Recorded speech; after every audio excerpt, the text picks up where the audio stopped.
The Africa we are talking about today, the Africa we want, is the Africa that was envisioned by Agenda 2063. Through Agenda 2063, AU member states have rededicated themselves to the enduring Pan-African vision of an integrated, prosperous, and peaceful Africa, driven by its own citizens and representing a dynamic force in the international arena. Agenda 2063 is the continent's master plan for transforming Africa into the global powerhouse of the future. The aspirations reflect our desire for shared prosperity and well-being, for unity and integration, for a continent of free citizens where the full potential of women and youth, boys and girls, is realized.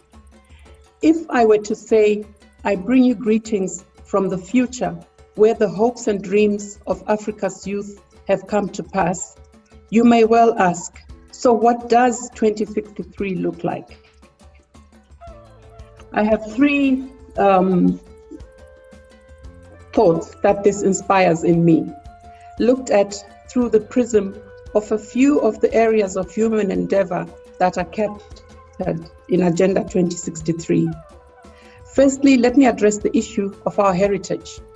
In 2063, Africa is celebrating its heritage, its minerals, forests, oceans, human resources, its diverse culture, its history, its traditions, and rich languages. And this has helped us develop an awareness about ourselves. Our African heritage has fundamentally shaped our worldview and driven our development trajectory. In 2063, Africa's largest solar farm in the Sahara Desert is supplying clean energy to Africa and to Europe. Agriculture is booming.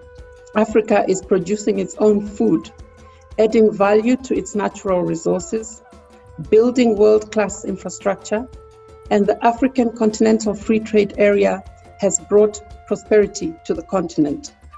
We celebrate the arts and culture. We have world-class museums that are arenas for the display of African pride and that are an expression of African Renaissance. Secondly, I see a future where the demographic dividend has paid off. Statistics show that 70% of Africa's population is under 25. This is our greatest capital. In 2063, we have millions of skilled young professionals. They have figured out what to do with what we have, and they have taken charge of the development agenda.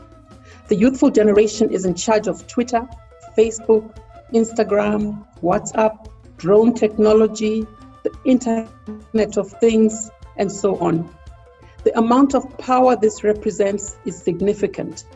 In our future, these tools, used properly and responsibly, have allowed connectivity of ideas in real time, ideas that have propelled the continent forward. My third point relates to acceleration of Africa's digital and technological transformation. In 2063, Africa has adapted and adopted. A quantum leap has been made in the capacity to use technology to innovate, create, and re-image solutions. The future has gone digital. For example, with over 1 billion SIM cards on the continent, mobile money has facilitated a boom in entrepreneurship. We have adapted to technology and we have kept up with globalization. In the 2063 version of Africa, the 7 aspirations of Agenda 2063 have been achieved. Africa is prosperous, integrated and united. Governments are serving the interests of the people. The guns have gone silent. There are shared values of a common heritage. Women and youth are in the driving seat of development. And Africa is respect. As I conclude my remarks, allow me to commend the Mandela Institute for Development Studies for convening this webinar to shine a bright light on our Africanness.